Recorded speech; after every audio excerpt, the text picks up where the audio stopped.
بسم اللہ الرحمن الرحیم۔ پروگرام قال اللہ کی طرف سے آج انشاءاللہ میں 5ویں پارے کا 7واں رکوع اور سورہ نساء کا 10واں رکوع آپ کے سامنے بیان کروں گا۔ یا ایھا الذین آمنوا خذوا حذرکم، یا ایھا الذین آمنوا، اے لوگو جو ایمان لائے ہو، خذوا کا معنی پکڑ لو، حذرکم، حذر کہتے ہیں بچاؤ کی تدبیر کو، اور اسلحہ کو بھی کہتے ہیں جس سے انسان اپنی حفاظت کرتا ہے، تو اپنے بچاؤ کی تدبیر کو لے لو یا اسلحہ تھام لو۔ فانفروا ثبات، پھر نکلو تم، نفر کا معنی نکلنا، کوچ کرنا، انفروا نکلو تم، ثبات جدا جدا ہو کر، ثبات کا معنی انفرادی طور پر، او انفروا یا تم نکلو جمیعا اکٹھے ہو کر، یعنی حالات کے لحاظ سے جس طرح سے جہاد کرنا تمہارے لیے ممکن ہو وہ والا طریقہ اختیار کر کے تم اللہ کی راہ میں نکلو۔ وَإِنَّ مِنْكُمْ، اور بے شک تم میں سے، لمن لام تاکید کے لیے، من کا معنی وہ، بے شک تم میں سے بعض ایسے لوگ ہیں، لَيُبَطِّئَنَّ، بَطَّأَ يُبَطِّئُ تَبْطِئَةً کا معنی ہوتا ہے سستی اختیار کرنا، لام تاکید کے لیے ہے، نون بھی تاکید کے لیے، لمن لَيُبَطِّئَنَّ، بے شک تم میں سے بعض لوگ ایسے ہیں جو اس معاملے میں سستی کا شکار ہوتے ہیں، دیر لگا دیں گے۔ فَإِنْ أَصَابَتْكُمْ، اور ان کی حالت کیا ہے، ان کا معنی اگر، اصابت پہلے یہ لفظ کئی بار گزر چکا ہے، پہنچ جائے، کم تم کو، مصیبت کوئی مصیبت، قالا تو وہ کہتے ہیں، قد انعم اللہ علیہ کہ اللہ نے ہم پر انعام کیا، اذ اس وقت، لم اکم کہ نہیں تھا میں، معہم ان لوگوں کے ساتھ، شہیدہ حاضر، یعنی اگر تمہیں کوئی مصیبت پہنچتی ہے تو وہ کہتے ہیں کہ اللہ نے ہم پر انعام کیا کہ ہم تمہارے ساتھ میدان میں شریک نہیں تھے۔ وَلَئِن، اور اگر، اصابکم پہنچ جائے تم کو، فضل من اللہ اللہ کی طرف سے کوئی فضل، لَيَقُولَنَّ تو یہ شخص کہتا ہے، كَأَن لَّمْ تَكُن بَيْنَكُمْ وَبَيْنَهُ مَوَدَّةٌ، كَأَن کا معنی ہوتا ہے گویا کہ، کا تشبیہ کے لیے آتا ہے، كَأَن لَّمْ تَكُن کہ گویا کہ نہیں تھا، بینکم تمہارے، وبینہ اور اس کے درمیان، مودۃ کوئی دوستی محبت، یعنی وہ کہتا ہے، اس حال میں کہتا ہے کہ گویا کہ تمہارا اور اس کا کوئی تعلق ہے ہی نہیں، اس طرح سے اجنبی بن کے کیا کہتا ہے، یا لیتنی، ہائے کاش، کنت معہم کاش میں ہوتا ان لوگوں کے ساتھ، فافوزا تو میں کامیاب ہو جاتا، فوزا عظیما بہت بڑی کامیابی۔ تفسیر میں انشاءاللہ میں اس کی ڈیٹیل بیان کروں گا۔ فلیقاتل فی سبیل اللہ، پس چاہیے کہ قتال کرے اللہ کی راہ میں، الذین وہ لوگ، یشرون الحیات الدنیا جو دنیا کی زندگی کو بیچ ڈالتے ہیں، بالآخرہ آخرت کے بدلے میں، ومن یقاتل اور جو بھی قتال کرے گا، فی سبیل اللہ اللہ کے راستے میں، فیقتل اور قتل کر دیا جائے گا، او یغلب یا غلبہ حاصل کر لے گا، فسوف نؤتیہ تو عن قریب عطا کریں گے ہم اس کو، اجرا عظیما بہت بڑا اجر۔ وما لکم اور تمہیں کیا ہو گیا، لا تقاتلون فی سبیل اللہ کہ تم اللہ کے راستے میں قتال نہیں کرتے،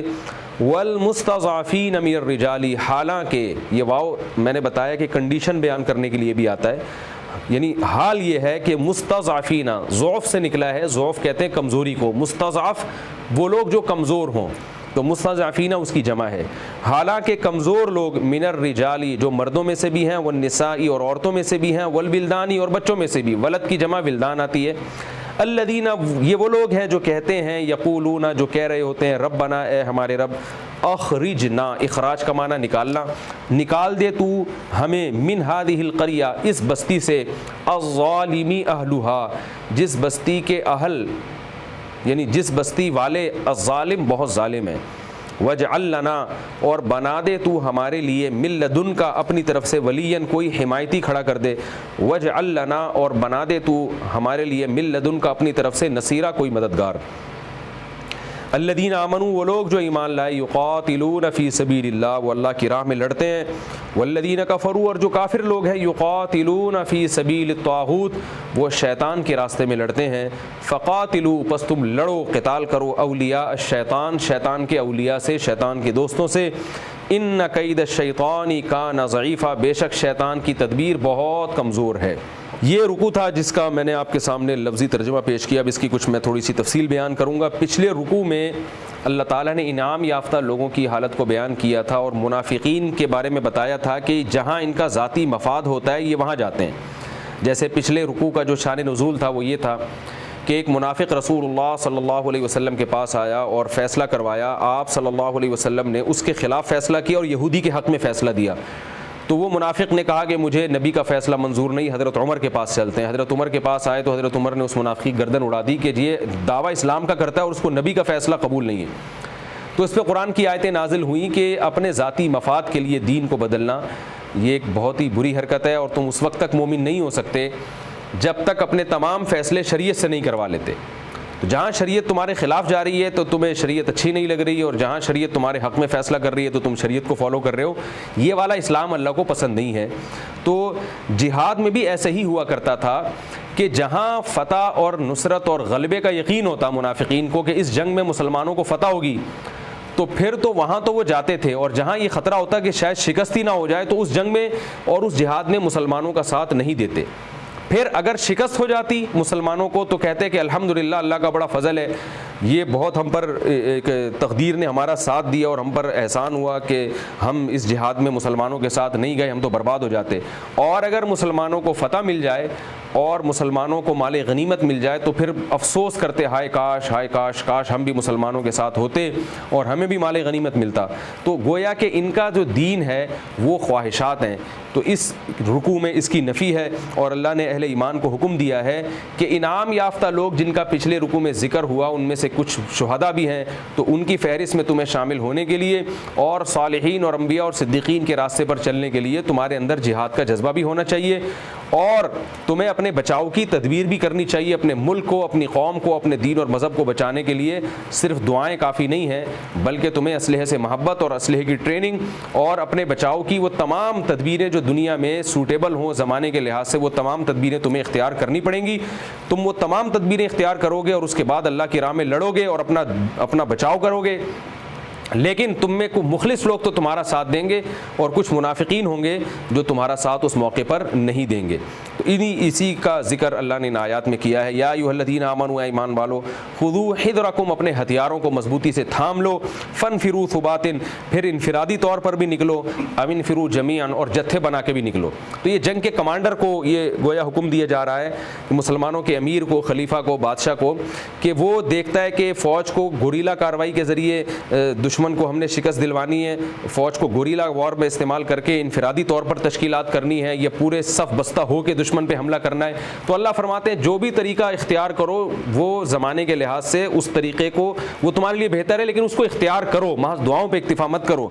وَإِنَّ مِنْكُمْ، فرمائے لیکن تم میں سے بعض لوگ ایسے ہوں گے لَمَن لَيُبَطِّئَنَّ، جو سستی کا شکار ہو جائیں گے، اور ان کی کنڈیشن یہ ہوگی فَإِنْ أَصَابَتْكُمْ مُصِيبَةٌ، اگر تمہیں جنگ میں کوئی مصیبت پہنچی، شکست ہوئی، قَالَ، تو وہ جواب میں کہے گا قَدْ أَنْعَمَ اللَّهُ عَلَيَّ، اللہ نے مجھ پر انعام کیا، إِذْ لَمْ أَكُنْ مَعَهُمْ شَهِيدًا، کہ میں مجاہدین کے ساتھ اس لڑائی میں شریک نہیں تھا، وَلَئِنْ أَصَابَكُمْ فَضْلٌ مِّنَ اللَّهِ، اور اگر اللہ کی طرف سے تمہیں کوئی فضل پہنچے، فتح ہو جائے، مال غنیمت مل جائے، لَيَقُولَنَّ، تو وہ کہے گا، اور کہتے ہوئے اس کی کنڈیشن کیا ہوگی،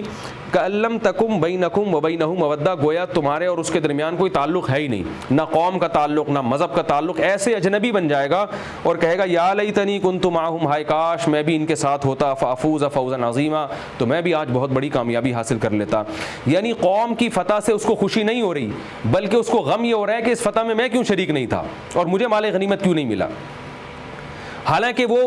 اسی مذہب کا فالوورز میں سے ہے اور اسی قوم میں سے ہے اور انہی لوگوں میں سے ہے جن کو اس لڑائی کا فائدہ ہو رہا ہے، لیکن اس کے باوجود اس کے قوم کی فتح پہ وہ خوشی نہیں منائے گا، بلکہ وہ اس بات پہ غم منائے گا کہ اس فتح میں بھی شریک ہوتا تو میری بھی معاشرے میں عزت ہو جاتی، مجھے بھی مال غنیمت ملتا، اور اس پر بجائے خوش ہونے کے وہ افسوس کر رہا ہے کہ ان کو فتح کیوں ہو گئی، اس فتح سے تو گویا میرا نقصان ہو گیا ہے۔ تو اللہ فرماتے ہیں ایسے بدبخت لوگ بھی ہوں گے تمہارے درمیان، فَلْيُقَاتِلْ فِي سبیل اللہ، تو اللہ فرماتے ہیں ان لوگوں کی پرواہ مت کرو بلکہ قتال کریں اللہ کی راہ میں، الذین، وہ لوگ، یشرون الحیات الدنیا بالآخرہ، جو آخرت خرید لیتے ہیں دنیا بیچ کے،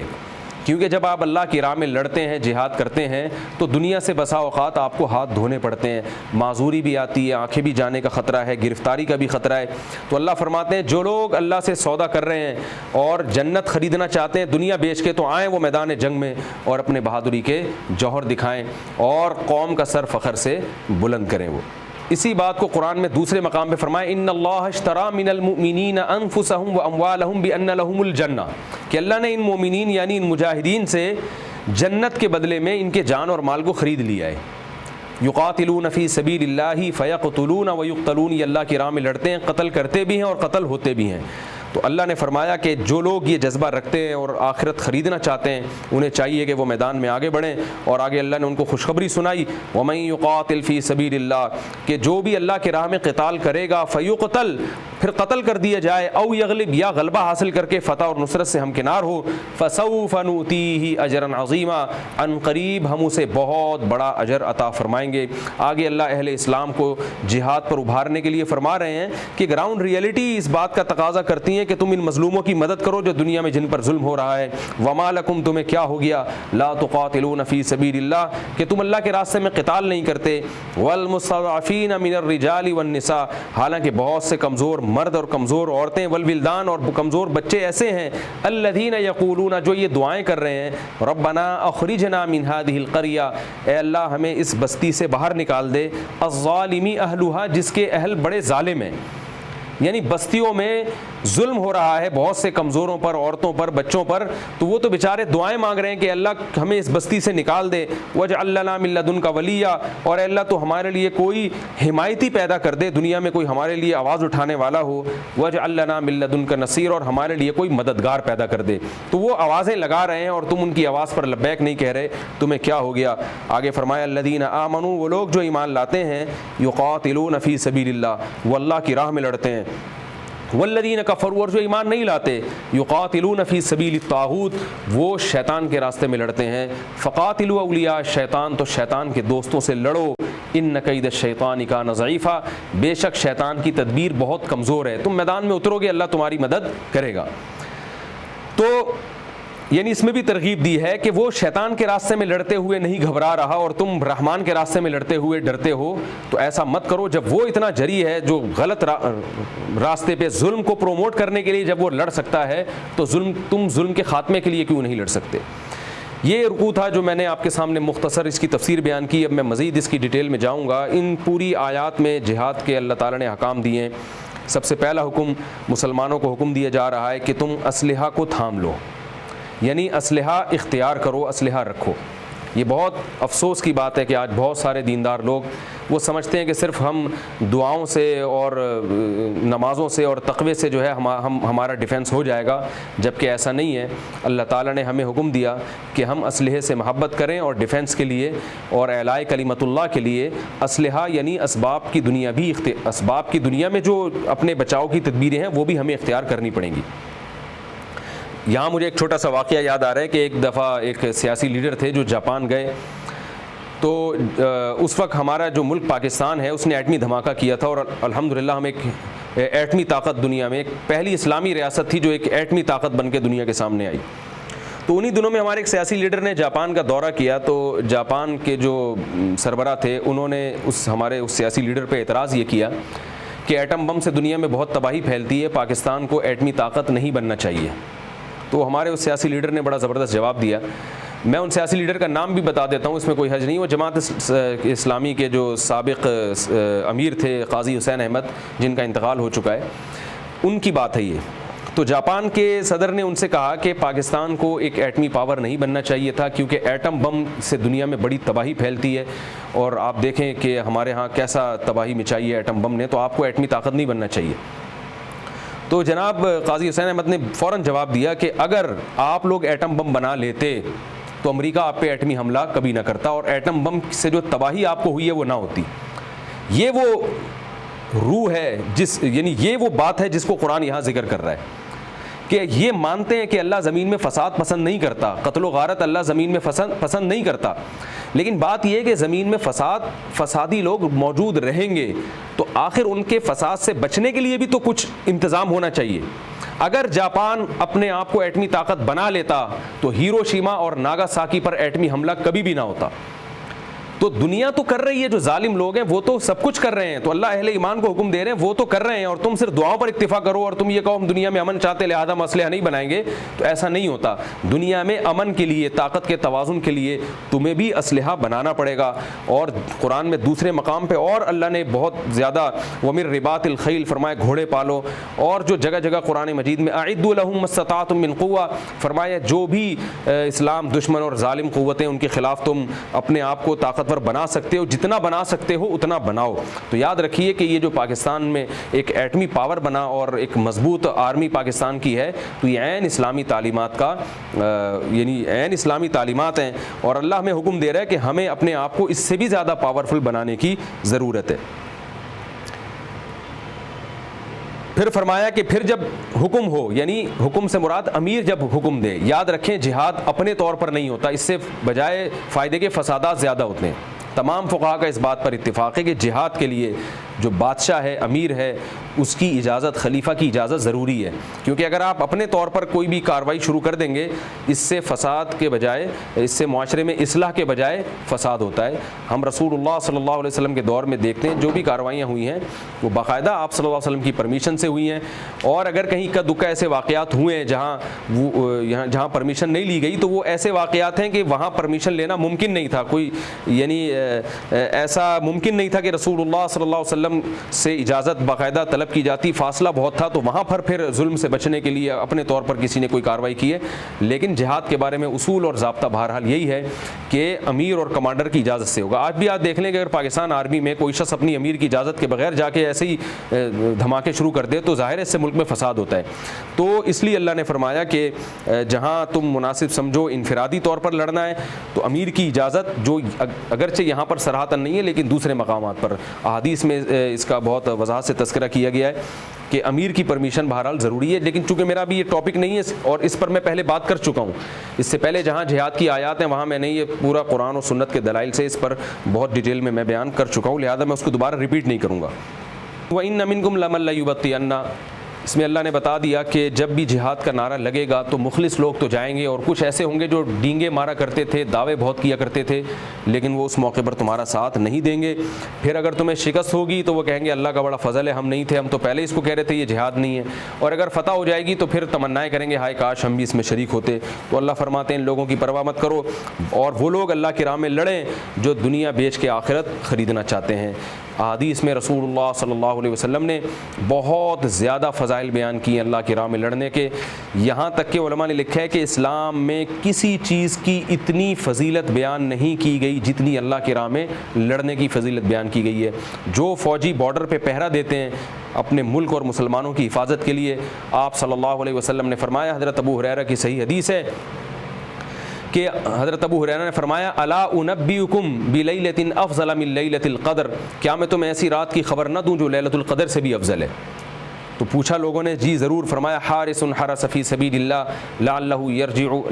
الا یرجع الی اہلی، وہ پہرے دار جو بالکل بارڈر پہ کھڑے ہو کر پہرا دے رہا ہے اور اسے یہ یقین نہیں ہے کہ میں زندہ واپس گھر لوٹوں گا بھی یا نہیں لوٹوں گا، تو فرمایا کہ اس کی ایک ایک رات لیلۃ القدر کی رات سے بھی زیادہ افضل ہے۔ تو خاص طور پر وہ لوگ جو بارڈر پہ پہرا دینے والے ہیں، جو بالکل دشمن کے سامنے کھڑے ہو کر پہرا دیتے ہیں، ان کی بہت زیادہ آپ صلی اللہ علیہ وسلم نے فضیلت بیان کی ہے۔ اور ایک حدیث میں یہ بھی آتا ہے وہ امین من فتنۃ القبر، کہ قبر کا جو جھٹکا ہے، قبر کا جو فتنہ ہے،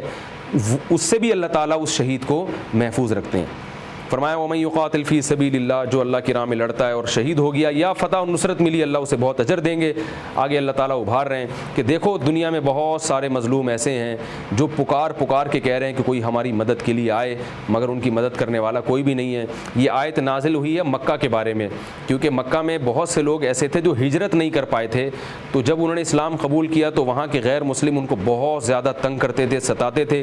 وہ دعائیں مانگتے تھے کہ کاش کسی طرح سے مسلمان مکہ فتح کریں اور ہمیں ظلم سے نجات ملے۔ تو صحابہ کرام نے ان آیتوں کے نازل ہونے کے بعد مکہ پہ چڑھائی کی 10,000 کا لشکر لے کر، اور اللہ تعالیٰ نے صحابہ کرام کو فتح اور نصرت سے ہمکنار کیا۔ فرمایا تمہیں کیا ہو گیا کہ اللہ کے راہ میں نہیں لڑتے، حالانکہ ایسے مرد اور عورتیں ہیں جو بار بار یہ دعائیں مانگ رہے ہیں۔ الذین آمنوا یقاتلون فی سبیل اللہ، فرمایا دیکھو تم جب لڑو گے تو تم تو اللہ کی راہ میں لڑتے ہو، اور وہ جب لڑتے ہیں تو شیطان کی راہ میں لڑتے ہیں، تو اس کے باوجود وہ لڑتے ہیں، ان میں جذبہ ہے لڑائی کا، تو تمہارے اندر یہ جذبہ بطریق اولا ہونا چاہیے۔ جہاد کے شرعی احکام کیا ہیں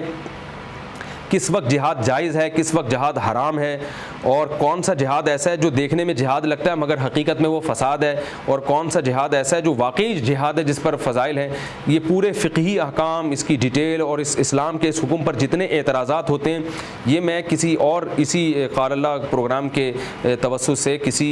جو ہے نا ایپیسوڈ میں تفصیل سے ریکارڈ کرا چکا ہوں. جو بھی سورہ بقرہ میں جہاد کی آیتیں آئیں گی آپ وہاں دیکھ سکتے ہیں، میں اس کی پوری ڈیٹیل ریکارڈ کرا چکا ہوں، تو میں اب اس تفصیل کی طرف دوبارہ نہیں جاؤں گا. اللہ تعالیٰ سے دعا ہے کہ اللہ تعالیٰ ان آیتوں پر ہمیں بھی عمل کی توفیق عطا فرمائے اور ہمارے اندر بھی جہاد کا جذبہ پیدا فرمائے. اور خاص طور پر اس وقت جو ہمارے ملک پاکستان جس مشکلات سے دوچار ہے، اللہ تعالیٰ اس بیرونی دنیا کے شر سے ہمارے ملک کی اور ظالموں سے اللہ تعالیٰ ہمارے ملک کی حفاظت فرمائے. وما علینا الا البلاغ.